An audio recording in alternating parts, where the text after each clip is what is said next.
Un percorso partecipato tra Regione e rappresentanze del terzo settore per una revisione della legislazione in materia di volontariato.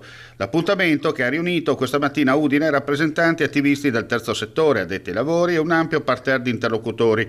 Principale tappa di avvicinamento alla giornata del volontariato 2025 del 5 dicembre, un percorso sostenuto dalla Regione Friuli Venezia Giulia che vivrà a Gorizia i suoi momenti più salienti. Il meeting è anche l'occasione per riflettere sullo stato di salute del volontariato nel paese e in regione.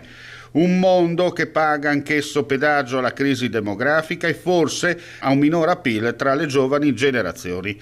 Tra gli interventi quello del sindaco di Udine Alberto Felice De Toni, che ha spiegato il concetto della doppia gamba della democrazia.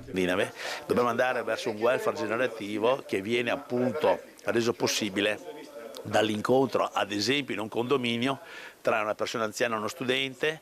Lo studente occupa la stanza, ma oltre che occupare la stanza di un affitto calmierato, magari aiutato dal comune, invece lo aiuta magari a fare la spesa o a comprare i medicinali. Ecco che quindi è un welfare sempre di sostegno alla persona, ma basato sulle relazioni che vengono generate appunto dall'incontro magari tra le persone più anziane e quelle più giovani. Significa mettersi a disposizione del prossimo, dare una mano, cercare in qualche modo o di tenere viva la propria comunità o di aiutare chi si trova in difficoltà o di permettere ai giovani di fare sport o di promuovere la cultura, la storia. Cioè il volontariato ha talmente tante sfaccettature che va ringraziato a tutti i livelli, perché comunque senza il volontariato la nostra regione sarebbe sempre più povera.